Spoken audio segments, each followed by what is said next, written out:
నమస్కారం welcome to 108 news Telugu నా పేరు గ్రేసీ ముందుగా బులెటిన్ లో హెడ్లైన్స్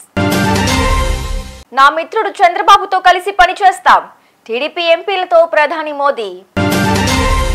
ఢిల్లీ లిక్కర్ కేసులో కేజ్రీవాల్ కు 3 రోజుల సిబిఐ కస్టడీ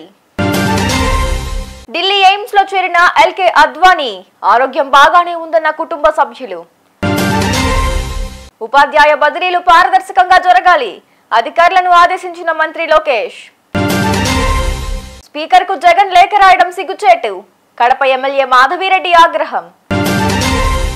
తెలుగుదేశం పార్టీ ఎంపీలు ప్రధాని నరేంద్ర మోదీని బుధవారం కలిశారు పార్లమెంట్లోని ప్రధాని కార్యాలయంలో వారు సమావేశమయ్యారు ఏపీ అభివృద్ధి ప్రయోజనాలను కాపాడేందుకు సహకరించాలని ఎంపీలు కోరారు ఇందుకు ఆయన సానుకూలంగా స్పందించారు అనంతరం మోదీ మాట్లాడుతూ తన మిత్రుడు చంద్రబాబు నేతృత్వంలో ఆంధ్రప్రదేశ్లో కేంద్రంలో కలిసి పనిచేస్తామని ప్రధాని మోదీ అన్నారు రాష్ట్రంలో కేంద్రంలో 2 పార్టీలు కలిసి పనిచేస్తాయన్నారు దేశం రాష్ట్ర అభివృద్ధి కోసం సాయశక్తులా కృషి చేస్తామన్నారు మోదీని కలిసిన వారిలో కేంద్ర మంత్రులు రామ్మోహన్ నాయుడు పెమ్మసాని చంద్రశేఖర్ ఎంపీలు మాగుంట శ్రీనివాసులు రెడ్డి లావు శ్రీకృష్ణదేవరాయలు బైరెడ్డి శబరి వేమిరెడ్డి ప్రభాకర్ రెడ్డి కలిశెట్టి అప్పలనాయుడు తదితరులు ఉన్నారు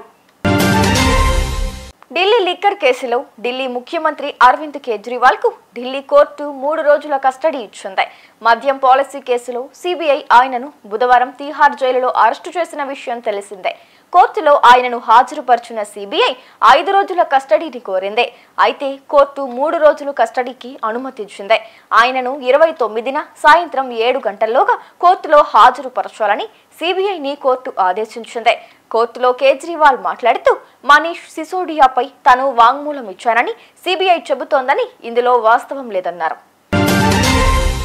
మాజీ ఉప ప్రధాని బీజేపీ కురు వృద్ధుడు లాల్ కృష్ణ అద్వానీ బుధవారం ఢిల్లీలోని ఎయిమ్స్ లో చేరారు వృద్ధాప్య సంబంధిత సమస్యల కారణంగా ఆయన అడ్మిట్ అయ్యారు వృద్ధాప్య సమస్యల విభాగానికి సంబంధించిన వైద్యుల పర్యవేక్షణలో అద్వానీ ఉన్నారు కాగా ఆయన ఆరోగ్యం బాగానే ఉందని కుటుంబ సభ్యులు తెలిపారు అద్వానీ రాజకీయ జీవితం విషయానికొస్తే కేంద్ర హోంమంత్రిగా ఆ తర్వాత అటల్ బిహారీ వాజ్పేయి 1999 2004 కేబినెట్లో ఉప ప్రధానిగా బాధ్యతలు నిర్వహించారు 2009 సార్వత్రిక ఎన్నికలకు ముందు అద్వానీని ప్రధానమంత్రి అభ్యర్థిగా బీజేపీ పార్లమెంటరీ బోర్డు అధికారికంగా ప్రకటించింది అయితే ఆ ఎన్నికల్లో యూపీఏ 2 అధికారంలోకి వచ్చింది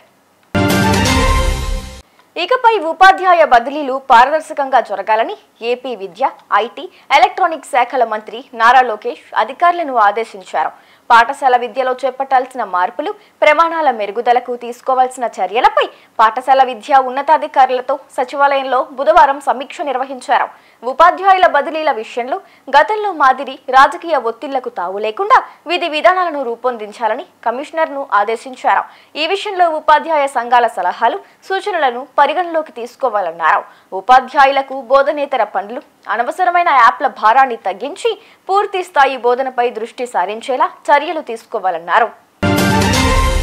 తమకు ప్రతిపక్ష హోదా ఇవ్వాలని స్పీకర్ కు జగన్ లేఖ రాయడం సిగ్గుచేటని టీడీపీ కడప ఎమ్మెల్యే ఆర్ మాధవిరెడ్డి ఎద్దేవా చేశారు మంగళగిరిలోని పార్టీ కేంద్ర కార్యాలయంలో ఆమె మీడియాతో మాట్లాడుతూ మొత్తం సభ్యుల్లో 10వ వంతు ఉంటేనే ప్రతిపక్ష హోదా వస్తుందని ఈ విషయంపై కనీస అవగాహన లేకుండా జగన్ కోరడం విడ్డూరంగా ఉందన్నారు 6 ఎమ్మెల్యేలను పీకేస్తే టీడీపీకి ప్రతిపక్ష హోదా పోతుందని తాను అన్న మాటలను జగన్ మర్చిపోయారా అని ప్రశ్నించారు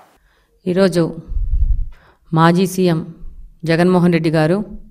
ప్రతిపక్ష హోదా కోసం ఒక స్పీకర్ గారికి లెటర్ పంపించడం జరిగింది అందులో భాగంగా ఆర్టికల్ 208 ప్రకారము 10% టోటల్ స్ట్రెంత్లో ఉండాల్సిన అవసరం లేదని చెప్పారు ఈరోజు ఒకసారి పార్లమెంట్ మెంబర్గా 3 సార్లు ఎమ్మెల్యేగా ఒకసారి ఆంధ్రప్రదేశ్ సీఎంగా పనిచేసిన జగన్మోహన్ రెడ్డి గారు అసెంబ్లీ రూల్స్లో ఈ విషయం స్పష్టంగా ఉన్నది అన్న విషయం కూడా మర్చిపోయి ఒక శాసనసభ స్పీకర్కి లెటర్ రాసినప్పుడు ఏ విధమైన అవగాహన లేకుండా రాశారు చూసారుగా ఇవి ఇవాల్టి బులెటిన్ అప్డేట్స్ మరో బులెటిన్తో మళ్ళీ ముందుకు వస్తాను అంతవరకు కీప్ వాచింగ్ 108 న్యూస్ తెలుగు